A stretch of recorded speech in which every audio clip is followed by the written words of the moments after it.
Sunugan Kalye, Batangas, magingay! Choicy, Batang Angas, Skin Needs Tattoo. Kasama ko nga pala si Mel Price, kasama ko si Young C. It's the kid Young C Adlaw at first battle of the night, Sunugan Kalye dito sa Malvar. At representing DCB Records, magingay para kay Otonax K! Yo, shoutouts nga pala sa mga putang ina. Yo! Ito naman sa tabi ko, rep in mga tags, tsaka DCB Records. Magingay para kay Red! Woo! Ibig ko 1C. Okay? Tsaka, lang, isa pa. Shoutouts nga pala sa Bureau of Foods and Drugs. Ulihin nyo to! Nanalo sa toss coin! Nanalo sa toss coin si Red! Ang mauuna daw, si Red! Yo! Game! Kamusta, Sunugan? Round 1, kunwari, tuturing natin tong birthday mo. Kaya teka lamang, maghintay ka lang dyan, Ginoo. Ako ba electric pump pa? Saan? Kanta nyo nga, happy birthday. Happy birthday to you! Happy birthday to you! Happy birthday, happy birthday, happy birthday to you! Teka lamang, bakit parang napakarami naman yara na inimbita mo? Steady lang kayo dyan, ako na munang bahalang mag-blow ng candle na to. Dahil sabay-sabay pa tayo magluloksa at gagamitin pa natin ito mamaya sa round 3 para naman sa pagkamatay mo. Kinukulit ito si Choicy, nabigyan ako kahit isang bate lang, masaya na ako. Pero pasensya na kayo, hindi ako nakapaghanda, isang patag na linya lang ang may bibigay ko sa'yo. Tsaka ito pa. Pasensya na, pumipi ako. Yung mga kasama ko dati, akala mo kung sino ka ng malupit, nakakatakot ka na sa akin pag ako na humagupit.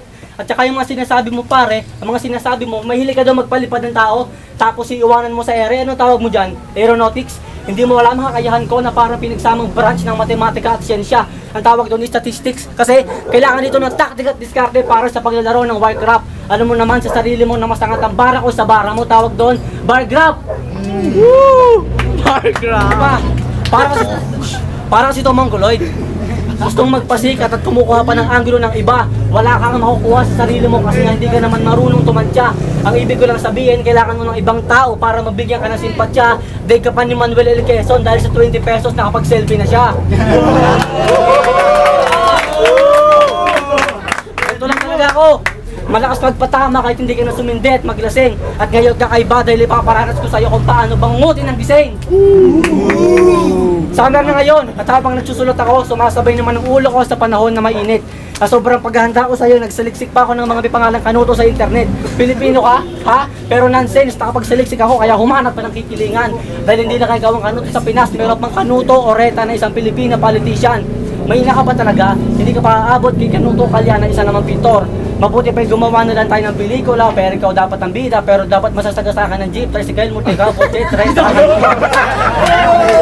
pero wag kang maglala sa konsepto dahil meron namang Roberto E. Canuto na isang film director. May isa pa, si Ignacio Canuto na katulad mo din na pa ang ginagamit dahil siya isang football player. At dito meron tayong Otonax Skate o Canuto na isang tattoo artist at skater. Kamayat pa ang sangkap mo pero baliwala yung kususuriin mo. Dahil pagdating sa battle hindi ko na kailangan ng kamay para isuntok at baka para itadyak dahil dito utak bibilang gagamitin ko. At ito pa, balik tayo sa nakaraan mo. Yung tipong pinagbubuntis ka pa lang ng ina mo. Yung pinagbubuntis hindi alam ng nanay niya. Hindi alam ng nanay niya noon kung buntis siya. Siya'y nagsusuka hindi man madalas pero malimit. Alam niyo ba yung pregnancy test? Pregnancy test. Di ba pag tuloy ito positive? Pag positive, buntis yun. Hindi na pwedeng ipilit. Kaso, ng nanay niya, sinubukan magpa-pregnancy test pero wala silang kapera-pera. Kaya no choice para malaman na buntis lang, pasiner na lang ginamit.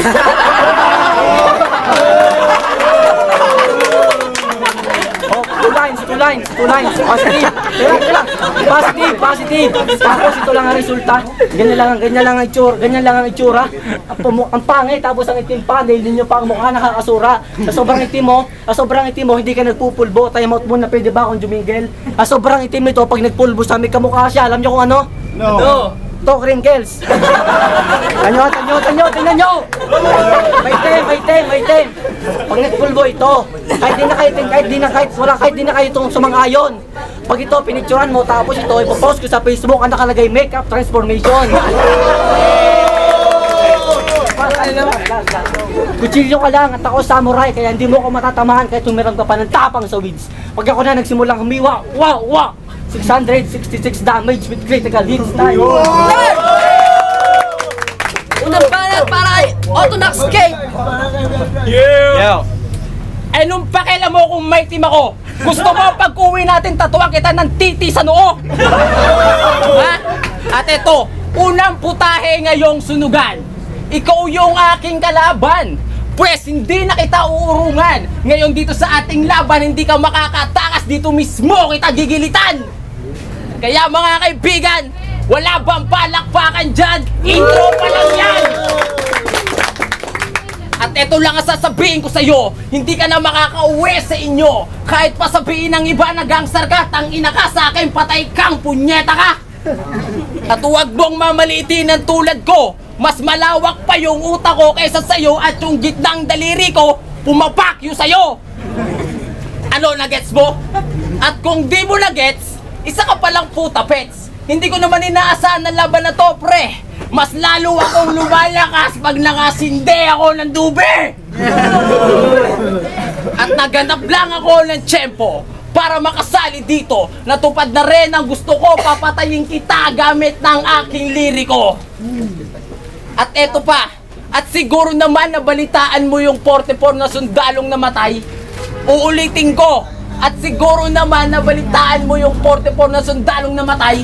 Pwes ikaw ay susunod ko pag pinalabit ko yung 45! Yo! At wala ka naman talagang kwenta tol eh. At ano, kinakabahan ka na ba? Wala ka naman talagang ibubuga. Gusto mo ay balay ta sa kanyon para magkalasag-lasag ka na. At yung lasag-lasag mong katawan, tangina mo naman, wala ka namang kwentang kalaban, tawagin mo ako Superman, ikaw tsumutsupa ng kainaman, ano ba naman nananamba ng mga magulang mo ang katotohanan? At pag hindi ako nakapagpigil, ikaw ay aking pupugutan, ipapapulutan ngayon sa sunugan, mga taga-Malbar, magingay naman! First round pa lang yan, patay na yan! At bago pa tuluyang maubos ang oras ko sa lokong to, may sasabihin lang ako, kumain ka ng tayo, tangina mo yung solido! Time, fuck you! Ganun para kay Red, oh. Patay na daw ako, pero hindi niya ako mapipinsala. Wala akong pakialam sa pagkalabit mo ng 45 kasi wala naman yung bala. Diba? Round 2 na. Nung round 1, pagkabuhay mo at kaarawan, kaya ngayon magpakasaya ka na sa realidad. Dahil unti-unti nang nauubos ang buhay mo na para bang ang argala sa yakin ang binaliktad. Ibang matutunghayan mo ngayon na parang first day of school na sinabihan ka ng magulang mo na kailangan mo mag-aral ng mabuti. Pero wala akong pakialam dahil ako ang siga mo ng klase at hindi ka makakapag-ayos dahil ipaparanas ko naman sa'yo kung paano mabuli. At ito pa, ano ba yung kasunod? Nakalimutan ko yun. At dito sa digmaan na to, Otonax Escape, wala ka pang alam. Kaya payo ko sa'yo, sa sunod na sunugan kali, huwag ka nang bumatil. Manood ka na lang. Kasi hindi ka man dirigma porket nakatugma at nakasulat ka ng letra. Tandaan mo ang mga magpapanday sila lang gumagawa ng sandata pero di sila lumalaban sa gera. Ang rap battle na to, isang eskwelahan na kailangan mo pag-aralan, pumasa at pag nakatapos, ikaw ay maging edukado. Kaya ngayon pa lang palabuhin mo na sobra yung mata mo para pagkatapos mabibigyan ka ng mataas na grado. Kung mabubundi ang mga bumbilya mo sa utak at manlalabo ang pandinig sa mahirapan ka sa komunikasyon. Bagong manggigiba lang ako pero wala akong pakialam kahit napakataas mo na doon kita wawasakin sa pundasyon. Parehas namin itong unang laban sa sunugan pero ang hangad lang nito ay katanyagan kaya pagkatapos nito pagsisilbihan ka na. Hindi dahil sa sikat ka kundi sa ospital ang diretso mo literal na pagsisilbihan ka na. Paralyze ka na. Matagal na panahon ka namin kukonfine sa ospital. Papaturo ka ng lyrics, dextrose mo bars at pupunay na bunga mo na kung ano-anong reference sa kaibang delivery para kahit paano magising ka naman. Pagkalipas sa 10 taon, pwede ka na lumabas. Siniksik ka namin ng bars, siguro kahit paano gumaling ka naman. Kasi lyrics mo parang TV na walang antena, na wala rin cable. Malabo, kaya hindi mo nalabo na mga pinapanood mo. Gumamit ka kasi ng ABS-CBN Black Box para kahit paano luminaw naman yung lyrics mo. At pag gumanto ko, tandaan niyo yung mga sinasabi ko ha. Palagi itong nasindi at maraming binentahan hanggang sa ang mata ay maningkit na. Tapos pagsabog makikinig ng beat, sabay sulat ang kanta. Hindi galing sa utak, kundi galing sa tama ang lyrics mo para lamang may sulat. At pagtapos na i-record at i-upload sa YouTube para kumalat at sumikat. Tapos kaya dito ka na, lalabanan mo ko sa sunugan ng sarili mo ba? Tinatawag mong battle MC o Otonax. Pag-focus ka na lamang sa pagkatutuo mo, wala ka naman talento dito kasi bobo kang mag-rap. Ulitin ko ha. Benentahan beat galing YouTube MC Rap. Benentahan beat galing YouTube MC Rap. Di ba pa nakuha yung punto ko? Ayun sabihin ko sa inyo ginawa nito. Benentahan niya lang ng beat na galing sa YouTube sa MC Rap. Benentahan mo lang ng beat na galing sa YouTube sa MC Rap. Gaano ka kasakit sa pera? Dinuring ka ng kaibigan, binigyan ka ng buo, hindi ka man lamang marunong manukli. Mabuti pa yung mga totoo mo, permanente ang totoo, pero yung pagkatao mo hindi. Isang bala lang ang dala ko. At ito sa sunugan, sunog ka na agad. Lalagyan ko ng wheels yung bala ko, sabay putok sa ulo mo, bang! Sabog ka na agad. Time good. Sumagan ka niya Batanas Magingay! Ang lakas mo! Second round para kay Kanuto. Yo!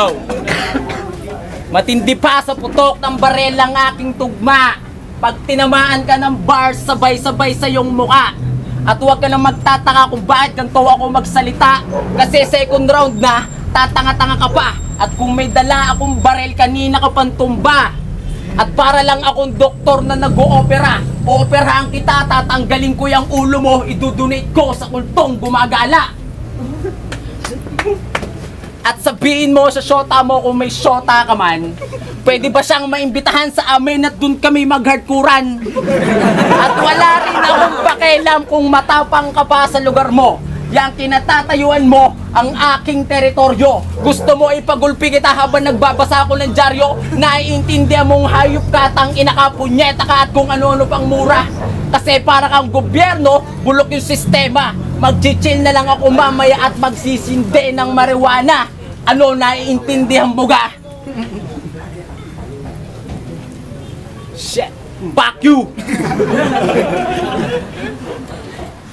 Anong sinasabi mong wala akong alam?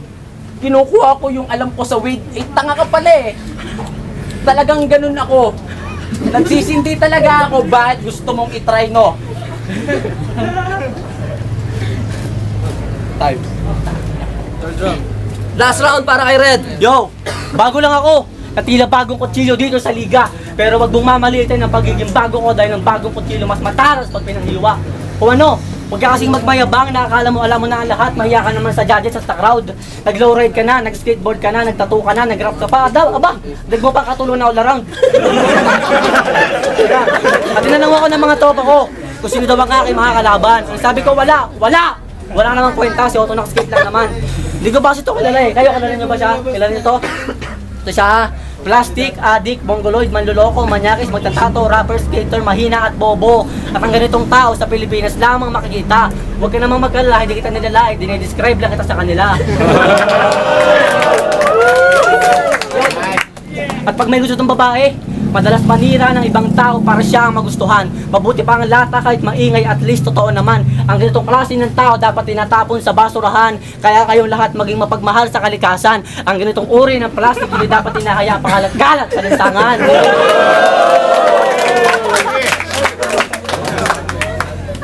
O ano, kaya mo pa? Sa mga babae kasi palagi itong busted. Pero okay lang yan, meron ka pang matagal na panahon para makapamili. Ito ang lalaking uhaw sa pagmamahal, painumin ng milk tea. Kasi real talk, pogi ka naman. Kung i-rate natin sa 100%, nasa 0% ka. Teka lang. Nasa 0% ka. Pagkabaluar na yung pinagtapat, okay lang yan kasi tropa kita. Kaya sino man ang malait sa kanila sa'yo, pagkatanggol kita. So ha, kung sino man sa kanila ang sabihin pangit ka, wala nang usap-usap, agaran sa pakin mo na. Kasi kita na nga sa mukha, sasabihin pa. Ito. May isa pa talagang bagay na hindi siya alam. Alam nyo na. May isang bagay hindi siya alam. Alam nyo yun, alam nyo? Hindi. Ano? Ang Ariel, 750 na lang. lang. Hindi yung joke para sa maruming pagkatao mo. Kahit saan tindahan yun yung mabibili mo. Pagka uwi mo, bumili ka ng Ariel tapos laban mo yung sarili mo para kahit pa paano luminis naman yung madumi pagkatao mo. Hindi pa tapos. At nagsimula na ang dilubyo. Ito ang karera mo at mas pinili mo sa maling kalsada dumaan. Red na ang sign ng stoplight, bakit ba ayaw mong tingnan? Dire-diretso ka sa pagmamaneho dahil dito gusto mo akong talunin. Pero okay lang yan, nagkamali ka ng desisyon, nagkamali ka ng dapat banggain. Dahil sa pagkakataong ito, nakasunod na sa kasaysayan na si Otto Naksit, kailangan ng paslangin. Kailangan ng paslangin. O diba, talo ka na. Talo ka na ngayon at dito hindi ka nasisikatan ng araw. Time check, anong oras na? 8:42 ang oras ng kanyang pagpanaw. O talo ka na. Dapat nang tiri ka ng andila. Hawak, nagpapabawa ka. Sige, hawakan ko na lang. Sige, patay na siya, titirik na ang kandila. Pero okay lang yan kasi naman itong kalaban ko talagang patay na to. Ako ang dahilan ng kanyang pagkamatay dahil hindi niya nakita ang stoplight na nasa red na sign na to. Last. Itong kalaban ko ngayon, freestyle lang to eh. Mukhang kasing tanga. Kaya ko sa'yo pare, susunod na sunugan kalye, mag-judge ka na lang ulit. Para ka naman kasing tanga, sindi ka ng sindi, akala mo naman na hindi ako mabait. Itong kalaban ko ngayon, ipapahuli ko to sa bipad. Alam mo yung bipad? Hindi, hindi mo alam, time na. Time! Last round para kay Otonox Skate. Malakas yun na! Salamat, Choicy, at nakakasali ako din eh. Pwede bang pawiin nyo na re bago pa tuluyang maubos ang pagkapuri na re? At ika nga ni Melcrise, angas ko mas mataas pa sa mataas to. Unti-unti kang mamamatay ngayon sa talas ko. At para lang akong advisor mo, hindi ka makakagraduate kasi ang bobo mo. Gusto mo, sampal kita ng piso. At hindi mo nga ata alam ang spelling ng bobo. Gusto mo i-spelling ko sa'yo, B-O-B-O, yun ang bobo, katulad mo. At huwag ka nang mag-angas red. Para kang regla ang pula-pula mo, men. Natawa tuloy ako. Para kang regla ang pula-pula mo, men. At red pala pangalan nito. Pag pinagsasampal ko to, mamumula to. At Real G, huli ka sa CCTV. Ikaw ay guilty sa paglalagay ng lason sa milk tea.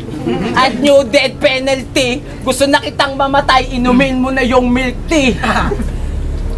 At hindi mo ba napansin, Red? Inaapak-apakan na kita ng paulit-ulit. Ako'y uuwing may tagumpay. Shit! Pakihanda naman ng red carpet. Yeah. Back you! Time! Time! Last na laban na yun! Sige, all 3 rounds, ang nanalo, si Red.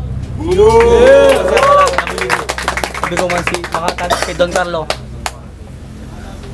Sunugan ka niya magingay! Okay, Cheng FMG Soldiers, Batang Lupa, 3915 Battalion. Battle kanina, Otonox Skate versus Red. Binigay ko yung boto kay Red. Bakit? Kasi first round pa lang, round 1 pa lang, kuha na niya agad yung crowd. Siguro dahil din sa props, pero hindi, malakas talaga yung bars. Tapos yung consistency, sa round 2, round 3, malakas pa rin nandun yung bars. Ang problema siguro kay Otonox Skate, nakulangan ako. Malakas din naman, props sa kanya. Malakas kaya lang, natabunan lang. So, ito mas yun. Cheng. Okay, Batanggenyos Family, BL Pro, Influencia. Salamat sa DCB Records.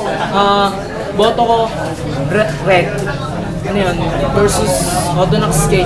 Naging consistent si Otonox Skate sa round 1 kasi talagang nalaman ni mas malakas yung round 1 ni Red. Masyado siyang naganda. Tsaka gusto ko yung kanyang mga props. Base sa round 2, naging consistent din naman si Kanuto. Masaya ba yung unang laban? Masaya ba? Yeah! Halika lang, iba pa.